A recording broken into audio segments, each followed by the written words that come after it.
I'm Kent Manahan. Welcome to NJN's Decision 2005 Independent Gubernatorial Candidates Debate. For the next hour, we will hear from two candidates who have qualified for state matching funds under New Jersey's election law enforcement regulations. They are Jeffrey Pawlowski, the Libertarian Party candidate, and Dr. Hector Castillo, who is running under the Education Not Corruption banner. I'm joined by NJN News senior political correspondent Michael Aaron and Michael Simons, State House editor for the Gannett, New Jersey newspaper chain. We're going to begin now with opening statements from each of the candidates. We'll start with Mr. Pawlowski, who has 1 minute. A debate is a terrific opportunity for taxpayers and citizens of New Jersey to get an opportunity to see the candidates and what they really are about, not just a commercial, negative commercial or a positive commercial, but it gives a real opportunity. Tonight, this is not going to be a debate. This is more going to be a discussion between two men that are outsiders to the system that realize the system is broken. And it would be a debate if we had representatives from the parties that have caused a lot of these problems, but unfortunately NJN decided not to invite the people here tonight. I hope over the next hour to demonstrate that there is an alternative to the system, the business as usual attitude that just goes on day after day after day in Trenton. All right, campaign is simple. It's for a smaller government, an open government, and a less intrusive government. So personal responsibility will also be a forefront in our campaign to let the citizens of New Jersey prosper to their fullest. Dr. Castillo. I'm a medical professional. And the reason why I'm here is many, many reasons, but I'm really tired of what's going on in my state. I'm really proud to have lived in New Jersey most of my life. I'm a father and a taxpayer, but I'm also really proud of being here tonight and trying to make a change, because I'm afraid that both of our political parties are just empty promises and they're full of corruption. We have to do something positive and proactive for our state. The past two administrations, the governors have not even finished their terms. New Jersey ranks as one of the most corrupted states in the country, and yet the people in New Jersey in general are good. We want a fair share of education, of school aid, and that's why I'm here tonight, because I want to make a difference and I want a better New Jersey. We're going to move now to questions from our panel of reporters. Let me first explain the format. The candidate who is asked a question has 1 minute to answer. His opponent will be given a 30-second response. That will be followed by a 30-second rebuttal from the candidate to whom the question was originally posed. The reporters then will be given the opportunity to ask a follow-up question to either candidate. The order and timelines have been established and agreed to by the campaigns, and it is my responsibility to enforce them strictly. We begin now first with Michael Aaron, whose question goes to Dr. Castillo. Dr. Castillo, I was going to ask you why you and Mr. Pawlowski are doing this, given that your chances of becoming governor are probably about as good as your chances of winning the Powerball lottery. But I think your opening statements gave us a bit of why you're doing this. So let me ask you instead, given how difficult it is to run as a third-party candidate, what would you consider success? What percentage of the vote would you consider to be a success? I want the people in New Jersey to know that they have an option. The apathy is terrible. They just, we're not even going to vote, or we're going to vote just because I'm a Democrat or a Republican, because they have no choice. We're here to give them a choice. Even if we get a small percentage, both parties have to reform and know the people in New Jersey are really interested in what's going on. And we know all the pay to play and all the corruption and all the bribery that is going on at all levels of government. And that's why, even if we get 5% or 10% of the vote, we'll be ahead. Because, we are tired of the way they are running politics. This is not democracy anymore in New Jersey. Mr. Pawlowski, your 30-second response. If we don't bring up the differences, nobody else is going to bring up the differences. The Democrats and Republicans have one thing in common. They want to stay in power. They want to keep in power. And they're not going to bring up options that will knock their power base or make business as usual stop in New Jersey. If we don't do something, we don't show that hard work buys freedom. And this is freedom that we're going to get, hopefully, from not having both the Democrats and Republican parties just giving us business as usual. Freedom is not free. Sometimes you have to make an investment in it. Your rebuttal, Dr. Castillo. The same again. Here we are. This is the beginning. This is going to be a change. Basically, what we're going to have is people that want to make a change. I want people to come and take a look at my program, Mr. Pawlowski's program. This is common sense. This is good for the people of New Jersey. This is no special interest. This is the real thing. We are the real thing. Michael, a follow-up. Yeah, to Mr. Pawlowski, Dr. Castillo used a number, 5-10%. He said that would be terrific. I think that's very optimistic. What would you consider success in terms of percentage of the vote? You can't put a numeric value on getting across an idea. You can't put a numeric value on, say, Tuesday night when we're on the debate at the League of Women Voters, when we ask some of the tough questions to the other candidates. You can't put a number value on it, but if you could get people thinking that there is an alternative, that's the real value. Numbers, maybe for the two front runners that are spending $20 and $30 million, numbers matters. To us, it's ideas and getting across the point that change is possible. It might start small, but it'll grow. But if we don't start it, it's never going to grow. Michael, your next question to Mr. Pawlowski. Mr. Pawlowski, polls show that property taxes are the number one issue on voters' minds statewide. Doug Forrester has his 30-3 plan. John Corzine has essentially a 40-4 plan. What's your plan?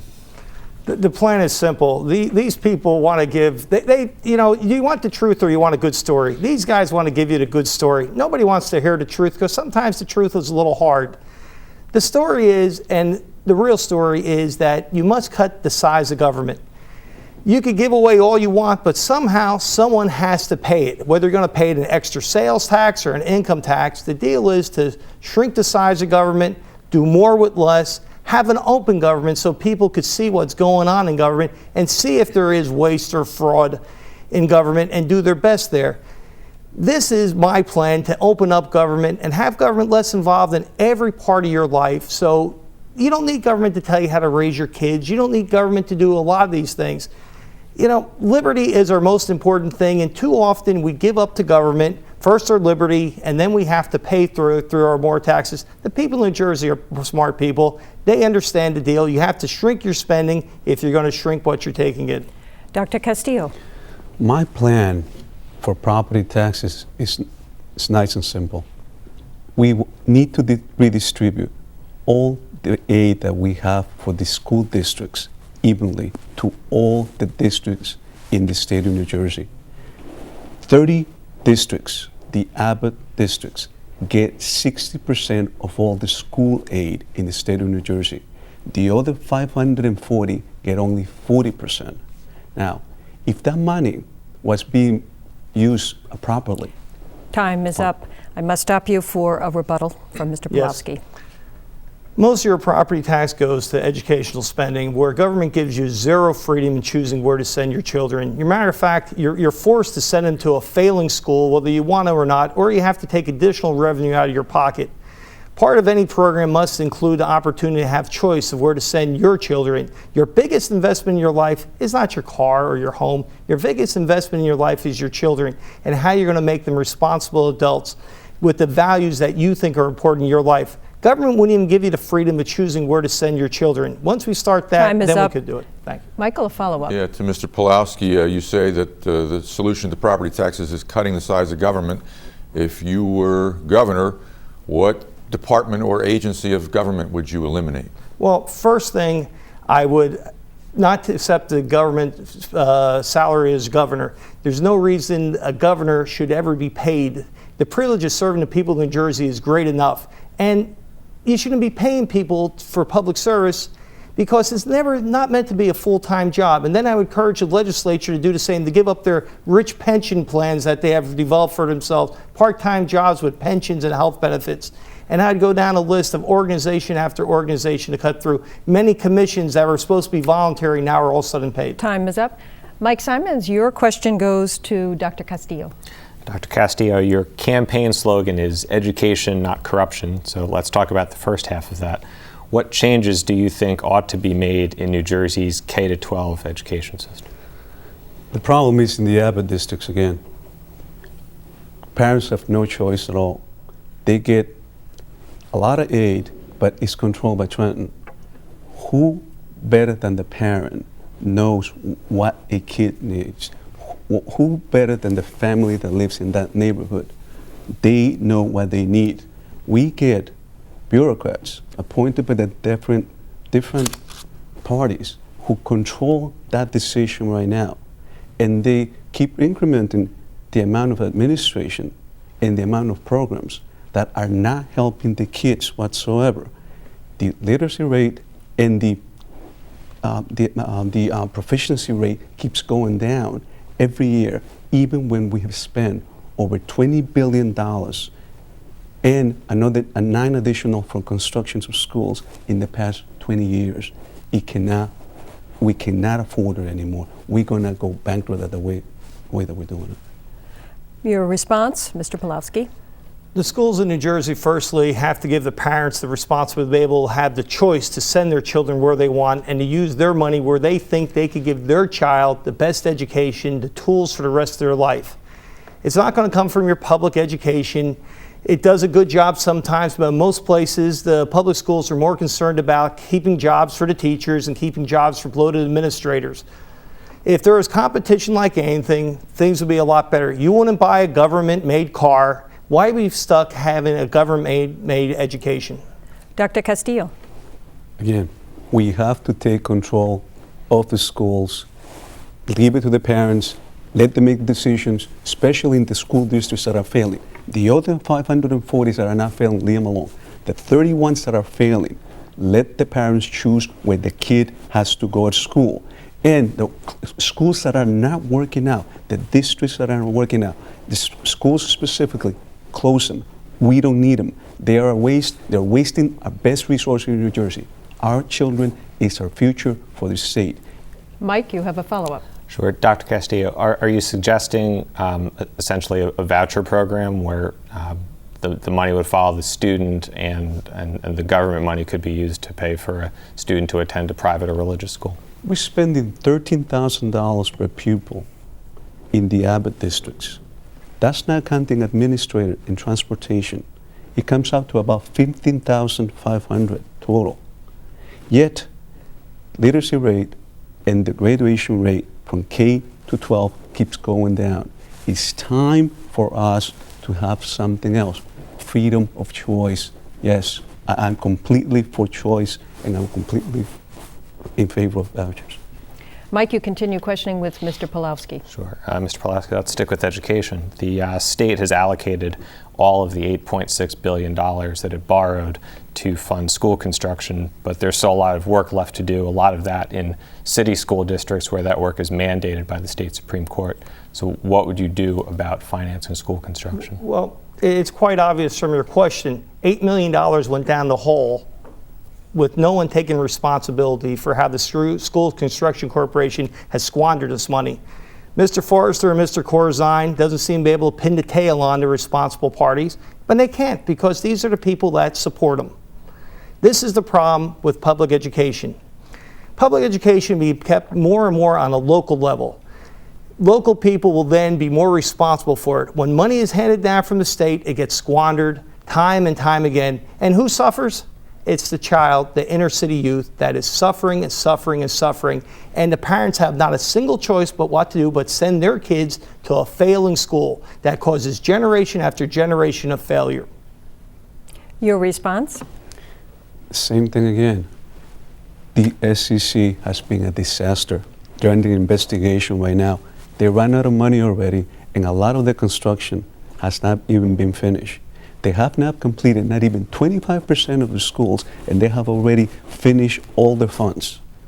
It's just pure bribery, pure corruption in that department, and it should be investigated by the federal authorities because a lot of the money has been completely wasted and nothing has been done. Few of the schools Time are is up. actually working. Mr. Pawlowski. In every other part of our lives, in the private sector, more is done with less every day. Things are ran quicker, faster, more efficient. But our educational system seems to be doing the opposite. It runs slower, it runs more expensive. And that's because there's no competition out there. Competition is the key to success, whether it's in business, in life, and especially in education. Let's not shortchange our kids by padding everyone else's pocket but our students. Michael, in this round, you lead off with Dr. Castillo. Dr. Castillo, let's talk about health care. More than 1 million New Jerseyans lack health insurance. You're a physician. Is there anything you would do at the state level to ameliorate that problem? Sure, insure all the kids and all the poor people. That's what I would do. And it needs to be done. Somebody has to protect these kids. If we had preventive medicine and just basic coverage, we will probably save a lot more money because now the kids have to go to an emergency room. They don't have a family physician, they don't have a pediatrician. So what happens is they let it go until it gets to an emergency, which usually costs 10 times what it costs to prevent the disease. So we're doing it the other way around.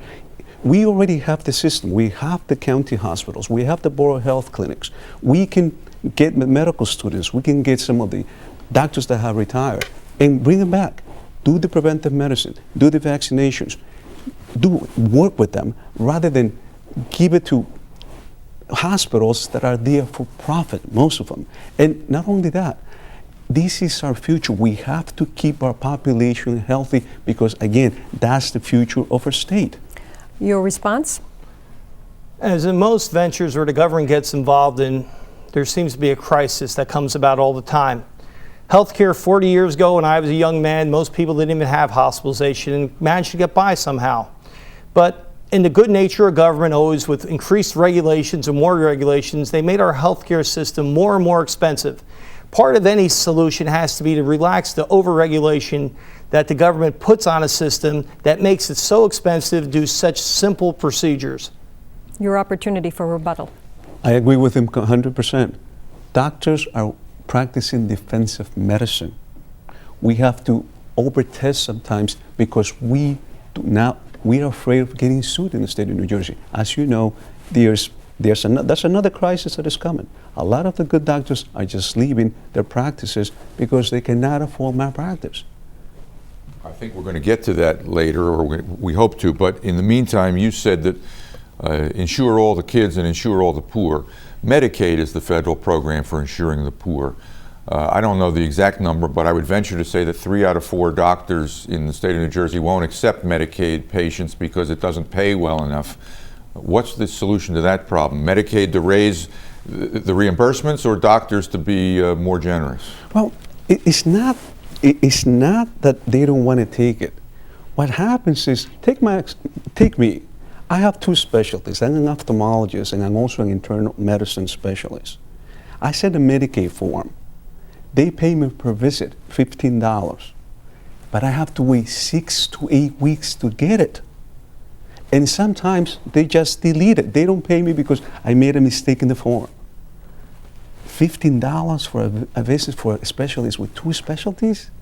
I mean, we have to make it more market-oriented. Time is up. And Michael, you continue your questions now with Mr. Pawlowski. Mr. Pawlowski, the State Transportation Trust Fund runs out of money for new projects probably in July of '06. As a libertarian, do you believe in the idea of a state transportation trust fund? And if so, how would you replenish the fund?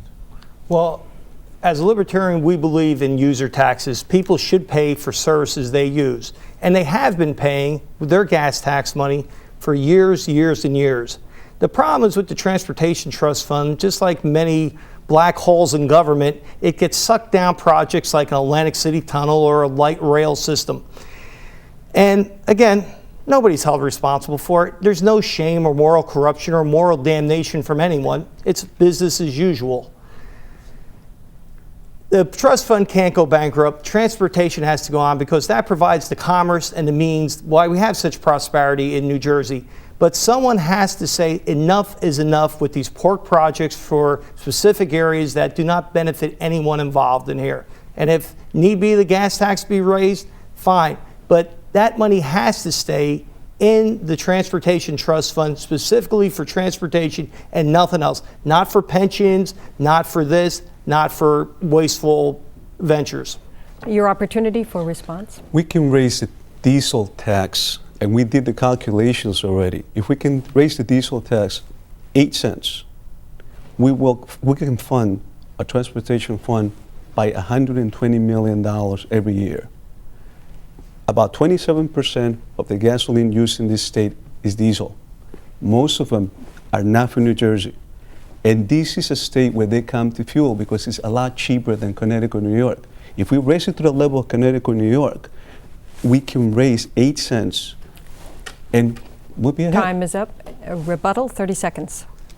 Going again, to raise just on diesel, I don't think is fair for business. I'm a businessman that has several trucks, but we also have cars. You have to put it across the board. If just on diesel, you're punishing business, which then just raises prices and it goes to the regular homeowner anyway. Let's at least be honest, tax people up front for the right thing. Let's not backdoor it and slide it in some other way.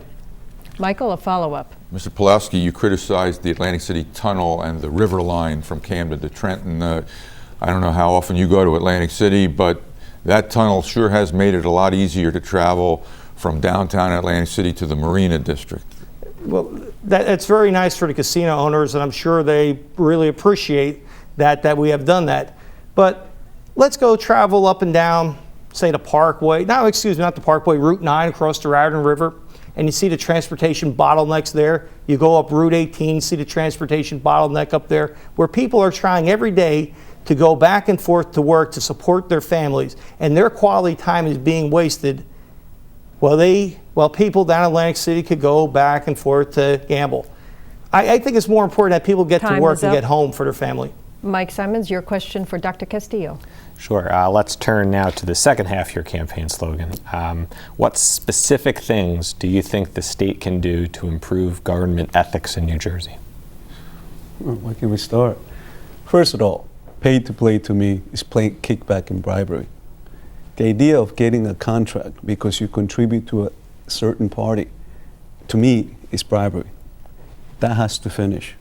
If I become governor, automatically, from school board up to the office of the governor, pay to play is done. It's finished. It will be against the law. 30-second response. The reason we have a problem with pay for play is because the money is where the government is. If we shrink the size of government and run government in a leaner, more efficient place, there will not be money there for people then to almost tempt or bribe our local politicians and our statewide politicians. The money is the driving force. You get rid of the money, you get rid of your problem there, and that's the key. A rebuttal, Dr. Castillo. It has become such an institution that the politicians depend on this money, and they not even want to go for donations anymore. They know that the money is coming. So we see that this kickback is just an institution in New Jersey, and that's why we get in this lack of ethics throughout the whole state. If the politicians are doing it, hey, why not me? I'll do it too. That's what we are. We have to get out of this. We have to start thinking proactive, and we have to start thinking about our future. Mike, a follow-up. Sure. Dr. Castillo, beyond pay to play, is there anything specific? I mean, is one law, one change going to kind of clean up the system? Well, if you figure, if pay to play, all right, probably it adds at least 10 to 15% to our total budget. If you give a contract to a contractor who has no other bidders, he can charge you whatever they want. That's not fair in the open market. That's not democracy. And just because the political parties have been doing it, we don't have to keep doing it again. What are they going to be thinking? We're such hypocrites. We teach them not to be ethical and to not to lie. Time is up. And you have a next question for Mr. Pawlowski, Mike. Sure. There are two public questions on this November's ballot, including one that would create the office of Lieutenant Governor. Do you support the creation of that post? Absolutely not. Let's be honest, our state has gone 200 years without that position. We had a governor that unfortunately had some personal problems that had to drop out. Our Constitution fulfilled it. That person moved up. So by creating a lieutenant governor position, all we're giving an opportunity for two people to mess up and for the state to pay for two positions. The key is to cut the size of government, not to keep padding it up. I expect the best from our elected officials to do the best. I don't think we need a backup to them. The Constitution provides it. Let's not waste that money. Let's use the money, like Dr. Castillo said, to give the children health care, more important things. Just to pat another politician, it's ridiculous. And let's just get off that. We need politicians to work harder, have the public service, and not always say, oh, it's so hard, I need an assistant. Because it's just not the lieutenant governor, it's a staff, it's this, it's that. And before you know it, there's another $1 million out for the New Jersey taxpayers. Dr. Castillo. What would be the function of the lieutenant governor? Nothing. They don't do anything at all, but just be the messenger for the governor. Why? Waste. More bureaucracy. More payments, higher taxes. We're used to this already. So the mentality is a lieutenant governor, please don't. We don't need one. 30-second rebuttal. This is like my opening statement said, this is not much of a debate. This is more a discussion of people that see, regular people that see the faults in Trenton and that they have to be corrected, and they're not being addressed by the major party candidates because it's not in their interest. It's business as usual, no matter whether you vote for Mr. Corzine or Mr. Forrester. They must protect their base, their constituency. I'm here for myself, my family, and the taxpayers in New Jersey. Nobody else. I have no constituency to protect. Mike, a follow-up. Sure, Mr. Pawlowski. The governor of the state of New Jersey in general is described as being perhaps the most powerful chief executive of any state in the nation. And now 2 times in the last 5 years, we've had a situation where that person has also been the president of the state Senate and gets to keep all those powers. Is that a situation that you're comfortable with continuing? Yes, I am, because it works. It works. The system is there. It works. Our founding fathers of this state realized with the Constitution that this is a pliable, workable system. Then if you get a lieutenant governor, why don't we get a lieutenant assistant for that, and then we'll get 4 more down. Let's not go down this thing. We don't need 10 people to do one job. We need 1 man to do one job. And in the rare circumstances this happens, it fulfills itself. It goes together. God forbid a state employee doing 2 jobs. Time is up. Michael, you lead off with Dr. Castillo in this round. Dr. Castillo, Latinos are said to make up about 13% of the state electorate now, the fastest growing ethnic group among New Jersey voters. John Corzine and Doug Forrester are making visible efforts to court Latino voters. In your view, how well are they succeeding, either of them? They're succeeding. I don't know. We'll know November 8th, but let me tell you, we're not getting anything back in the inner cities from the Democrats or Republicans. Hardworking people, they're here for a purpose, family-oriented, pay our taxes, try to stay out of trouble, but yet they discriminate against us. School system is terrible. Everything's going against them, and yet they're still succeeding. New businesses, you see them growing, and you see them getting the American dream done, getting a house. That's what they want. I don't really believe that Mr. Corzine and Forrester are even friendly or have a friend who's a Latino. They just go there because they need to go there right now. And to tell the truth, I mean, they come from such an affluent white neighborhoods. They don't know what a Latino needs, let alone they cannot even communicate with a Latino. My case, I'm blessed that I'm a Latino. I know. Your response, Mr. Pawlowski? It just goes to show you how the parties want to splinter people apart. I think the main thing any political candidate should court is the family, the value of a family raising children, the value of a family having enough time to raise their children without government intervention. This is what everyone should be courting, and these are the important things. It's not black, white, or brown, or whatever else. It's families that are made in New Jersey. It's families that will keep New Jersey prosperous. New Jersey is one people, not a splinter group. Families happy, raising their children. That's the key to New Jersey. Your rebuttal? We all New Jerseyans, we want the best for our families. I'm here because I want the best for all the families in New Jersey. And basically, I'm not seeing it done. Not in the past 8 years, not the Democrats, not the Republicans. It seems like they just don't care. They just want the power base. They want to just keep the same interest groups in power, and we have to change it. Michael, your next question to Mr. Pawlowski. Mr. Pawlowski, to qualify for ELEC-sanctioned debates like this one must raise $300,000. From press reports I've read, you loaned your campaign $275,000, got certified by ELEC, the Election Law Enforcement Commission, and then paid yourself back. Is that true, and is it fair? It's absolutely true. I loaned myself $275,000. I kind of got the advice from Doug Forrester and John Corzine that you could actually buy your way into the election. And I took their advice. They seem like smart, wealthy men. So if the two millionaires could do it, maybe I'm a thousandaire, so I could play with the second string team. Is it fair? Yes, and it's 100% legal. If this is a forum that I could get to the people to provide a forum for family values, reducing the size of government, it's legal, and it was my ethical and moral obligation to do this. This is so important. If I didn't qualify, Mr. Castillo would never have been in a debate. We would have never got a little different flavor of an election.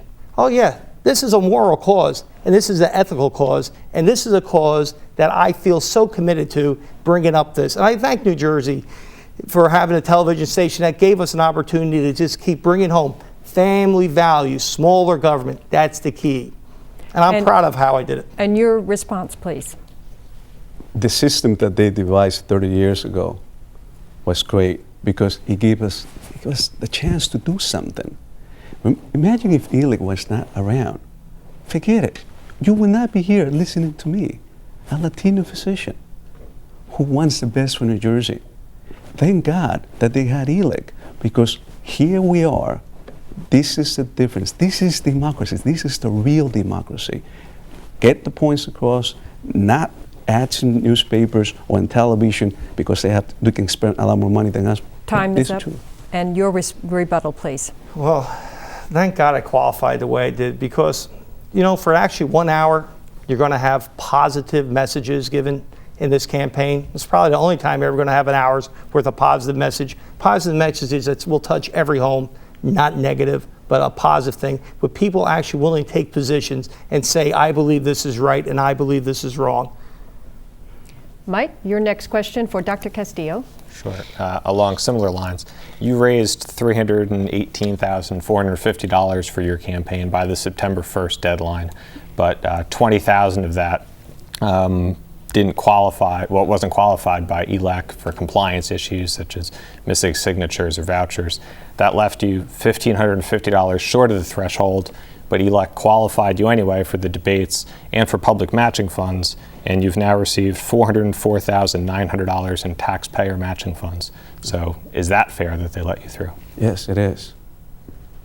This is a movement. I want people in New Jersey to find out that the system does exist where anybody, even without money, as long as they have a good idea and they can get donations and they can people to follow them, they can actually open the field and they can actually do something positive for the state. It's not money wasted. If somebody can follow me and somebody can have better ideas, you know, maybe even the politicians right now, Corzine and Forrester, maybe they might be listening to us and maybe some of our ideas. They can borrow, even if one of them wins, if they can borrow one of my ideas, and these are all beneficial, my promise, all beneficial and all proactive for the state. If they can borrow once, you know what? I won, you won, the whole state has won. Mr. Pawlowski, your response. I could not be happier. I was at the meeting where they qualified Dr. Castillo for matching funds. I couldn't be happier because many times we're only given two flavors in New Jersey politics, chocolate or vanilla, but this is a Baskin-Robbins state. Sometimes we need strawberry and Rocky Road. And at least this campaign, you actually have the opportunity to see two other candidates in a reasonable amount of time express their wills and desires and to give the people of New Jersey more of a choice. Your rebuttal? Same. Again, thank you, Alec. Thank you for the democracy in New Jersey. And please, use the system, get your donations, get involved at local levels, get involved freeholder, county level. We need better politicians, we need honest politicians, we need ethical politicians so we can get ahead with our families and our business of making New Jersey even better for everybody. Mike, your next question to Mr. Pawlowski. Mr. Pawlowski, should the state pass a law permitting gay couples to marry? Marriage is probably one of the greatest institutions in this whole world. I look at the strength and support I get from my wife, Carol, and I could not as a human being begrudge that to anyone that's responsible enough and is compassionate enough and care for another human being that much to share that experience. It might not be traditional, but the feeling I get when I hold my wife, the feeling I know when she's there to support me every moment of the day, and I support her, the feeling I'm just not one individual out there, I'm willing to share that with everyone. And for everyone to have that same opportunity to have such love in their life, to know that when I'm sick, she hurts with me, and when she's sick, I hurt with her. As a human being, I can never deny anyone that right, that opportunity of love. So if it's a woman and a woman, or a man and a man, or a man and a woman, let us all have that opportunity, because let me tell you, it makes me much more of a human being, be able to have that love at home. Your response? I'm sorry, but I'm against it. I believe that it should be man and a woman, traditional family. And probably from my religious upbringing, but we are already confusing our kids. They're confusing us. Our kids should see the traditional family, man and a wife and kids. You know, if you want to get into a union, the same sex, that's your prerogative, but do not make it legal. And a rebuttal, Mr. Pawlowski. I'd just say again, this is such an important thing. I'm a Christian, a Roman Catholic, but I come from a loving God, a God that loves everyone. And we're all, into my religion, made in an image and likeness of God. So God's all of us. And it's not a moral question, in my opinion. A question whether love is wrong, to care for someone's wrong. Well, if that's the case, I don't agree with Dr. Castillo, but I respect his opinion. I respect it so much, and I respect that we actually have a chance to debate this. Time is up. And Michael, you lead off the round to Dr. Castillo. Dr. Castillo, state government is currently a $28 billion operation. That's the size of the budget. It has about 70,000 employees. What's the largest budget and staff you've ever had to manage? And, well, let me just stop there. What's the largest budget and staff you've ever had to manage? Probably about $500,000. Tell us about it. Well, we have physician's assistants, we have another physician, and then we have 2 assistants and 2 nurses. Well, maybe I should have said, what would you take to state government from your experience managing what you've managed? Oh, I also have a master's degree in administrative science from Fairleigh Dickinson. I went to school to study all kinds of administrations of our government and also of bureaucracies. So I have an idea of how to do a budget, and I have an idea of how to run a government. I mean, everything is hypothetical, everything is in the books, but I got a good experience from excellent professors and teachers at Fairleigh Dickinson University. And I am capable, and I have the degree to do the administration of any corporation, including the government. Your response? 15 years ago, I had the opportunity, the American dream, to start my own business in New Jersey. I went from working by myself within 15 years to have 10 employees with sales of about $5 million. Over that time, I learned a lot. I learned you got to do things faster, cheaper, and better. You got to fulfill what you promise to your customers and give them the service that you want, and you'll be successful. Oh, I have an idea what to do with state government because I'm not colluded or corrupted with the idea that we can't do better. I know the state employees could do better. They want to do better. The system is broken, so they can't do better. Is up, Dr. Castillo. Again, it's not too difficult to run an administration that doesn't have any special interests. If you run the government as a business, no problems at all. The problems is, again, the politicians and the special interests that they take their first cut before they let the state of New Jersey run their affairs. Michael, your next question to Mr. Pawlowski. Mr. Pawlowski, I believe that there is a plank in your platform that would legalize marijuana. Why? Well, when you look at marijuana, you look at the greatest tragedy of marijuana is the lives that ruined by people going to jail or get a criminal record for simple possession of a joint. The damage that is done to families by having people incarcerated, the cost to society by having productive members of society held in jail, the cost, and these things just go on. It also has given an opportunity for organized crime to bootleg this, much as alcohol was bootlegged, and to let criminal element grow and grow. It also has diverted a ton of our police resources from chasing down the real criminals, the child molesters, the pedophiles that are the true criminals of society that go at the youngest portions of our society, to be worried with what I call a victimless crime that really does no harm to anyone. And if you want to do something in your home, that's your business. Your response? If you start legalizing one drug, which one will be the next one? Cocaine? Heroin? What would you tell your kids? Yeah, you can have pot, but you cannot have heroin or cocaine? No. No legalization of marijuana at all. As a matter of fact, make it stricter. That way, the kids can get a message that it's not going to be tolerated, any drug addiction, because that's how drug addiction starts. All right, have a joint.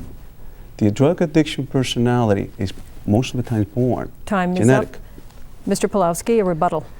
The key is in anything to do with drugs or any kind of vices, which we have a ton of state-sanctioned vices, Atlantic City, the lottery, alcohol, smoking, is to have proper education. Legislation is never going to solve any problem. It's education. And if we took the money we could save and use it in education, this problem would resolve itself a lot quicker. What it costs to lock a person up 1 year in jail would provide ample education that would teach people the reason why not to. Mike, your question to Dr. Castillo. Sure. I'd actually like to ask you a question, continuing on the theme of that last one, about whether or not there should be a needle exchange program. New Jersey and Delaware are the only states that don't have a needle exchange program. Definitely. They have to have one. The epidemics of AIDS is not going to go away. By giving needles to people who are already addicted, you stop the spread of AIDS. And in every program that I have seen, it has drastically decreased the amount of AIDS in the states that are using it. I don't know why we're not doing it. We should be doing it a long, long time ago. It's cheap, it's efficient, and we already know who the drug addicts are. The physicians and the hospitals, we know already. Give it to them before they start giving AIDS to the rest of the population, which is happening right now. Your response? I don't believe it's New Jersey's role to give out needles to people. It's not what government was made for. If we keep expanding and extending what government's for, then I think we almost go with the way we're supporting it or doing it more. Education to keep people from doing it is the key. But government should not be involved in giving away more, get involved in more programs where more money will just go down the drain. Your opportunity for rebuttal. Again, I was there when the AIDS epidemics, we in New York, when I was doing my internship at Columbia University, we were the first hospital who were reporting the AIDS cases. You should see the way they die. And a little kid who's sharing a needle with a professional drug addict is sharing the same needle because of this. If you get clean needles, give it to them. Your next question, or your follow-up, Mike. A follow-up, yes. if I can. You spoke earlier about legalizing marijuana, that you didn't want to encourage drug use. Would not a clean needle exchange program also encourage drug use in a way? It's how you see it. I see it for prevention purposes. Okay, most of the people who are using the needles right now are homeless, and they are trying to get their fix. So when you have an addiction, you don't care about anything. You'll pick up the needle from the gutter and you'll put it in your veins. So you know what? Keep it a clean one. Otherwise, they don't get infections that is going to cause a lot of infections that we don't even have any control over them anymore, because a lot of these bacteria have mutated and we don't have the antibiotics. Mike, your next question for Mr. Pawlowski. Sure. Wouldn't be a debate without a question about the bears. State environmental officials will decide soon whether to authorize a bear hunt this year. I think there's only been one since 1970. It's part of a larger bear management program. What do you think the state ought to do about it? I'm not going to make many friends with my answer, but I'll be honest. I grew up in New Jersey. A wild animal to me is a dog. I didn't move to, I didn't want to be in Montana. My kids have enough problems in life. They go for summertime up the mountains. I don't want bears up there. They have to be controlled. This is a highly densely populated state where bears just have no place. It's New Jersey, not Montana. And wait until one day when a kid or an adult gets pulled, mauled, and killed. And then we'll see where it all settles down. I want to protect my kids. There's enough problems out there. We have child molesters out there. We have pedophiles out there. I don't need bears out there either. The money that we spend on these bears, we could use so much better. They're on private property. It's the landowner's business what to do with it. Bears have no place in New Jersey. Your response? Same thing with me. I mean, give the licenses, let's control the number of them before we get into a lot. I mean, there's an overpopulation already, and it's getting worse. And, we're getting more and more populated in this area. There's an overpopulation of bears. I mean, we have to do something just to cut the number of them. And licenses is a good idea. Rebuttal? It's good to have a refreshing point about bears. Everyone else wants to make all these excuses that we have to move them, whatever else. There's no place for them in New Jersey. They're a public health hazard. They're going to cause problems. It's only going to get worse. Hey, they might look cute and all. Well, fine. Go on vacation, see them in, Yosemite or someplace else. But in New Jersey, let's keep it a bear-free zone. Michael, you lead off with Dr. Castillo's question. Dr. Castillo, you referred earlier in an answer to the malpractice crisis, the insurance crisis for physicians, and I suggested we would get back to it. Let's get back to it. Republicans generally propose tort reform, caps on pain and suffering damage awards in lawsuits. The Democrats who controlled Trenton put a $75 assessment on various professionals like lawyers to create a fund to provide aid to those physicians in high-risk specialties who were feeling the pinch. Do you support either of those approaches? You mean tort reform and caps? Yes. Sure. Who's getting away with all the money now? The trial lawyers. Who did they support? The Democrats. What did the Democrats do for them? They cut all the initiatives that we had. Even last year, we had an initiative for cap. It's gone. There was partial cap, but it really is not working. All right. The number of physicians that are leaving, friends of mine, they're retiring early. Good doctors. Why? They cannot take the pressure of making a mistake. We are physicians. We're human beings. We're not gods. Number one, we cannot practice defensive medicine because it's costing so much money to Medicaid and Medicare because we're trying to protect, because we're afraid that we're going to get sued. Time is up. Mr. Pawlowski? Litigation is an important part of anyone to defend themselves when they think they're wronged. Litigation cannot be stopped against the medical profession. But on the other hand, this crisis is driven, this is more of a symptom to the crisis than a real crisis. The crisis is such an overregulated profession ran by the government, puts everyone in a really bad position. This all started over the last 40 years as regulations got more and more and more, and it just facilitated this problem. Now we want to treat the symptom as we always want to treat in New Jersey. Time is up. Dr. Castillo. Again, I agree with him. Too many regulations, federal regulations, state regulations, HIPAA regulations. We have so many regulations that just before we start the day, we have to just make sure that we're not doing something against the law before we start seeing our patients. So tort reform has to happen soon because it's costing the taxpayers a lot of the money that should be addressing all the problems in our state, not only at the local level, but also at the federal level. Michael, your next question from Mr. Pawlowski. Mr. Pawlowski, you and Dr. Castillo debated John Corzine and Doug Forrester, or debated with them the other night. Are you hearing anything out of either of them that would cause you to even consider voting for one of them? Actually, today on my way down here, I got probably really bad news. The debate we had Tuesday night was a great debate. We got across some new ideas. We were supposed to have one more opportunity of Mr. Castillo and I with Mr. Forrester on News 12. Mr. Forrester has, today on the way down, decided not to participate. And it makes me wonder why. Here's a guy that says, hey, I'll debate anywhere, anytime. I maybe asked him a little tough question that I made him stumble for a few seconds. Doug, I promise I won't do it again, but please show up and keep your word if you're going to debate any place, anytime, and get out your ideas and get a positive message out and tell your program to all the people.